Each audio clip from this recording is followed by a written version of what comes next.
Student, आज हम हम लोग chapter 11 caring for the public property chapter 11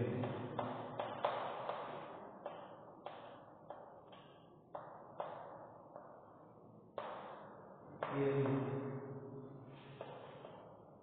for the public property.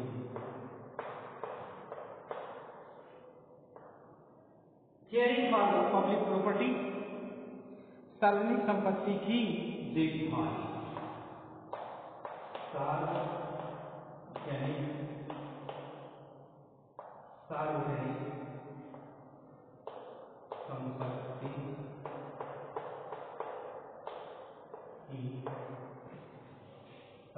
संपत्ति की देखभाल।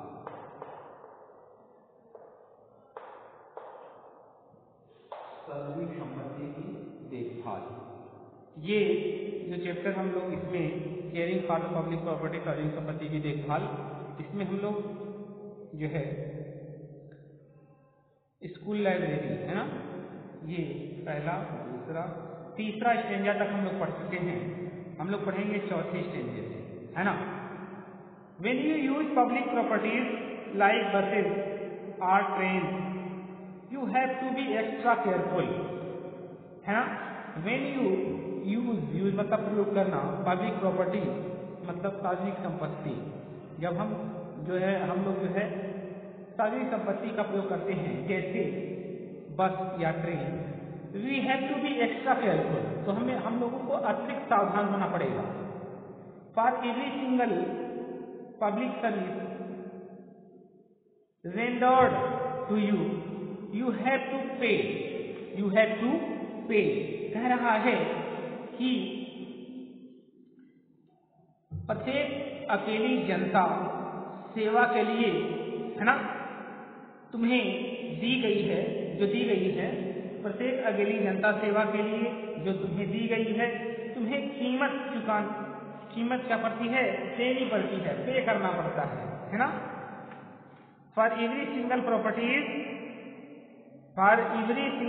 Public service rendered to you, you have to be paid. It is only then this can be maintained properly and last longer। कह रहा है कि प्रत्येक अकेली जनता सेवा के लिए जो तुम्हें दी गई है, तुम्हें कीमत देनी पड़ेगी, तभी इनका उचित रख रखाव हो सकेगा और लंबी चलेगी। और क्या करेंगी? लंबी चलेंगी। ठीक है। कह रहा है कि you purchase railway ticket before you start your journey. आप अपनी रेलवे टिकट के लिए जब आप अपनी रेलगाड़ी में बैठते हैं, तो उसके बिफोर रेलगाड़ी चलने से पहले आप उसका टिकट कटा लेते हैं, है ना। यू परचेज रेलवे टिकट, आप परचेज करते हैं रेलगाड़ी का टिकट, है ना। बिफोर माने पहले, यू स्टार्ट योर जर्नी, अपनी यात्रा प्रारंभ करने से पहले आप रेलगाड़ी का टिकट कटा लेते हैं, है ना, परचेज करते हैं यानी खरीदते हैं। You purchase the ticket after boarding the bus. आप जब बस में आप बैठते हैं, तो बस में बोर्डिंग यानी उसके बाद टिकट कटाते हैं, है ना। कहने का तात्पर्य है कि तुम अपनी यात्रा आरंभ होने से पहले रेलवे टिकट खरीदते हो, तुम बस पर चढ़ने के बाद टिकट खरीदते हो, है ना। आपका है ना, परचेज मतलब खरीदना। ठीक है। कह रहा है तुम बस पर चढ़ने के बाद टिकट खरीदते हो, और कह रहा है कि you renew your monthly passes before the expiry date.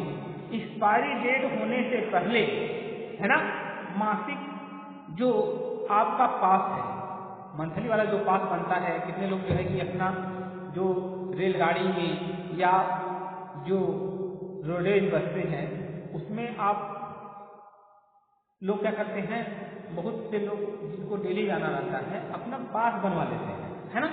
Monthly बनवा लिए या जो है 6 मंथ या साल भर वाला बना लेते हैं। तो उसी से वो क्या करते हैं, चलते रहते हैं, है ना। क्या मंथली का बनवा लिया तो महीने में पे कर देते हैं, एक बार पे कर दिया महीने भर अपना चलेंगे। तो वही कह रहा है कि you renew your monthly passes before the expiry date. Expiry date मतलब उसका जो खत्म होने से पहले आप उसका रिन्यू यानी नवीनीकरण कर लेते हैं। जो मंथली पास है, आपका मासिक पास है, उसका एक्सपायरी डेट होने से पहले आप लोग क्या कर लेते हैं, हम लोग उसका नवीनीकरण कर लेते हैं, है ना।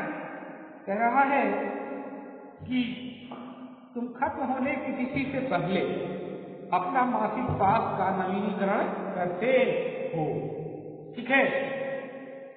कि तुम खत्म होने की तिथि से, एक्सपायरी डेट मतलब खत्म होने की तिथि से, खत्म होने की तिथि से पहले अपना मासिक पास का नवीनीकरण करते हो। और क्या कह रहा है, कह रहा है कि थस यानी इस प्रकार यू सी आप देखते हैं, you pay for these service in the form of ticket, in the form of ticket. कह रहा है इस प्रकार तुम देखते हो कि तुम इन सेवाओं की टिकट के रूप में कीमत चुकाते हो। टिकट के रूप में हम सभी लोग क्या करते हैं, टिकट के रूप में जो है इसका कीमत अदा करते हैं या देते हैं, है ना। You should not ride on buses, their benches, glass windows। कह रहा है तुम्हें बस के बेंचों पर, मतलब जिस पर हम लोग बैठते हैं बेंच पे, या ग्लास विंडो या खिड़कियों पर, डू नॉट राइट, हमें लिखना नहीं चाहिए, है ना। You should not write on buses, their benches, glass windows. कह रहा है कि तुम्हें बसों उनकी बेंचों पर, है ना, जिस पर हम बैठते हैं, सीटों पर, बेंच मतलब क्या है, सीट। यहाँ सीट से तात्पर्य है कि तुम्हें बसों उनकी सीटों पर, शीशों की खिड़कियों पर इत्यादि पर लिखना नहीं चाहिए। कितने लोग होते हैं सीट पर बैठे अपना नाम लिख दिए या कुछ और लिख दिए, तो हमें ये सब जो है कि लिखना नहीं चाहिए, यही सीख दे रहा है ना। कह रहा है जो राइटर कि हमें जो है उनकी, हमें बसों उनकी जो सीट है, जो विंडोज है यानी खिड़की है जो, इत्यादि पे लिखना नहीं चाहिए। You must follow rule laid down by the bus and rail service for their users, for their users। कह रहा है कि तुम्हें बस और रेल सेवाओं का प्रयोग करने के लिए निश्चित नियमों का अनुसरण करना चाहिए। तुम्हें बस और रेल सेवाओं का प्रयोग करने के लिए निश्चित नियमों का अनुसरण करना चाहिए, निश्चित नियमों का अनुसरण करना चाहिए। You must follow rule laid down by the bus and rail service for their user। तुम्हें बस और रेल सेवाओं का प्रयोग करने वालों के लिए निश्चित नियमों का अनुसरण करना चाहिए। अब देखिए इन दूसरा पैरा में क्या करा है, During agitation, some people go to any extent in expressing their anger। Agitation मतलब विरोध प्रदर्शन, है ना।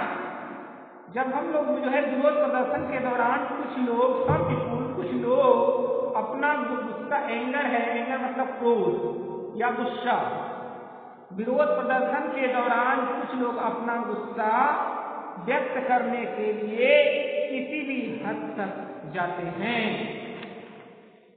कह रहा है during agitation some people go to any extent in expressing their anger. कहने का तात्पर्य है कि विरोध प्रदर्शन के दौरान कुछ लोग अपना गुस्सा व्यक्त करने के लिए किसी भी हद तक जाते हैं। एज डेमोक्रेटिक मतलब प्रजातंत्र, सिटीजन नागरिक, we should demonstrate our feeling in a peaceful मतलब शांतिपूर्ण तरीके से, मैनर यानी व्यवहार। ठीक है, कह रहा है as democratic citizen we should demonstrate our feeling in a peaceful manner। कह रहा है एक प्रजातांत्रिक नागरिक के तौर पे हमें अपनी भावनाएं शांतिपूर्ण व्यवहार में, पीसफुल मतलब शांतिपूर्ण, मैनर यानी व्यवहार, शांतिपूर्ण व्यवहार में व्यक्त करनी चाहिए। कह रहा है कि during agitation some people to be go to any extent in expressing their anger, है ना, कि विरोध प्रदर्शन के दौरान कुछ लोग अपना गुस्सा व्यक्त करने के लिए किसी हद तक जाते हैं। और दूसरा है कि as democratic citizen we should demonstrate our feeling, है ना, इन ए पीसफुल मैनर। एक प्रजातांत्रिक नागरिक के तौर पर हमें अपनी भावनाएं शांतिपूर्ण व्यवहार में व्यक्त करनी चाहिए।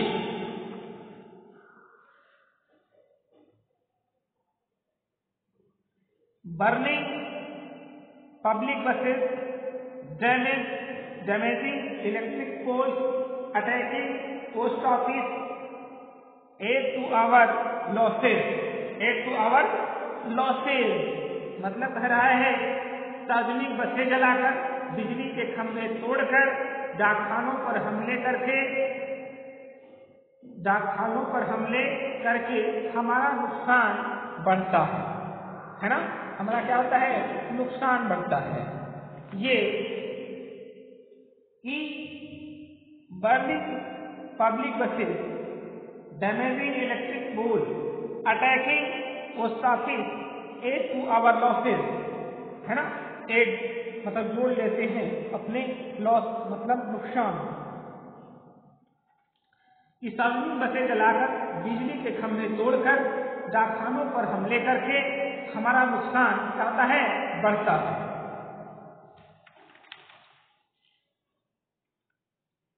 The public property damaged our destroyed cases tremendous inconvenience and financial losses। कह रहा है the public property damaged our destroyed cases tremendous inconvenience and financial losses। कह रहा है कि सार्वजनिक सामान को नुकसान पहुंचाना या उसे डिस्ट्रॉय करना, नष्ट करना असीम असुविधा का कारण बनता है, भाई कह रहा है these properties are maintained from the taxes we pay to different governments, local, state and central। कह रहा है कि इन संपत्तियों का रखरखाव हमारे द्वारा विभिन्न सरकारों, कौन कौन सरकार, ये राज्य सरकार और केंद्र सरकार को दिए गए टैक्स के द्वारा होता है। किसके द्वारा होगा भाई, या तो राज्य सरकार करेगी या तो केंद्र सरकार है। जो भरपाई है, इन संपत्तियों का जो रखरखाव है हमारे द्वारा विभिन्न सरकारों, कौन कौन सरकार है, राज्य सरकार या और केंद्र सरकार को दिए गए टैक्स के द्वारा ही होता है ना। तो देखिए एक बार अगेन इसको हम लोग करेंगे। When you use public properties like buses or trains, you have to be extra careful, है ना। करा है जब तुम सार्वजनिक सामान का प्रयोग करते हो जैसे बस या रेलगाड़ी, तुम्हें अतिरिक्त सावधान होना पड़ेगा। For every single public service rendered to you, you have to pay। मतलब कह रहा है प्रत्येक अकेली जनता सेवा के लिए जो तुम्हें दी गई है तुम्हें कीमत देनी पड़ेगी। तुम्हें क्या देनी पड़ेगी? कीमत देनी पड़ेगी। It is only then these can be maintained properly and last longer। तभी इनका उचित रखरखाव हो सकेगा और लंबी चलेंगी। You purchase railway ticket before you start your journey। कह रहा है कि रेलगाड़ी, है ना, कह रहा है कि तुम अपनी यात्रा करने होने से पहले रेलवे टिकट खरीदते हो। क्या करते हो? तुम अपनी यात्रा प्रारंभ करने से पहले रेलवे टिकट खरीदते हो, है ना। ये नहीं कि रेलवे में बैठ गए टिकट खरीदेंगे बाद में। भाई टिकट खरीदेंगे कैसे? पहले खरीद लेंगे। वही कह रहा है तुम अपनी यात्रा आरंभ होने से पहले रेलवे टिकट खरीदते हो। और क्या कर रहा है? You purchase the ticket after boarding the bus. और बस की तरह भाई बस में बैठने के बाद करते हैं वही चीजें, है ना। तो कहने का तात्पर्य है, देखिए कि तुम बस पर चढ़ने के बाद टिकट खरीदते हो, है ना। और क्या कह रहा है? कह रहा है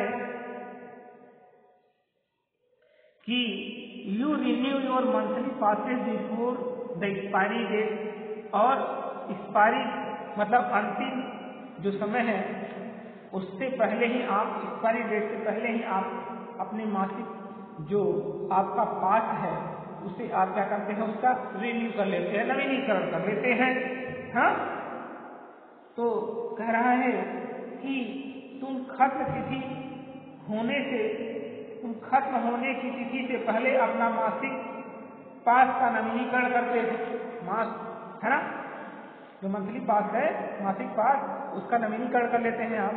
थस यू सी, इस प्रकार आप देखते हैं कि you pay for these services in the form of ticket. इन सर्विसों का जो आपको दी गई हैं उनका आप किस प्रकार से पे करते हैं? भाई टिकट के द्वारा आप पे करते हैं। वही कह रहा है कि इस प्रकार तुम देखते हो कि तुम इन सेवाओं की टिकट के रूप में कीमत चुकाते हो। Thus you pay for the services in the form of ticket. ठीक है। You should not ride on buses their benches, glass windows etc। कह रहा है कि यू शुड नॉट राइड, तुम्हें नहीं लिखना चाहिए तुम्हें बसों में बैठने वाली सीट पे, उनके ग्लास मतलब खिड़कियों पर या इत्यादि कहीं भी लिखना नहीं चाहिए। You must follow rules laid down by the bus and rail service for their users। तुम्हें बस और रेल सेवाओं का प्रयोग करने वालों के लिए निश्चित नियमों का अनुसरण करना चाहिए। During agitation, some people go to any extent in the expressing their anger. विरोध प्रदर्शन के दौरान कुछ लोग अपना गुस्सा व्यक्त करने के लिए किसी भी हद तक जाते हैं. As democratic citizens, we should demonstrate our feelings in a peaceful manner. Peaceful manner. एक प्रजातांत्रिक के नागरिक के तौर पर हमें अपनी भावनाएं शांतिपूर्ण व्यवहार में व्यक्त करनी चाहिए.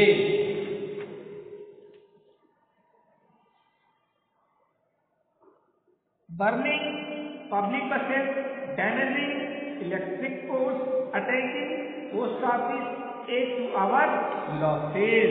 Add to our losses. कह रहा है कि सार्वजनिक बसें जलाकर, खिड़कियों को तोड़कर, बिजली के खंभों को तोड़कर, डाकखानों पर हमले करके हमारा नुकसान क्या करता है?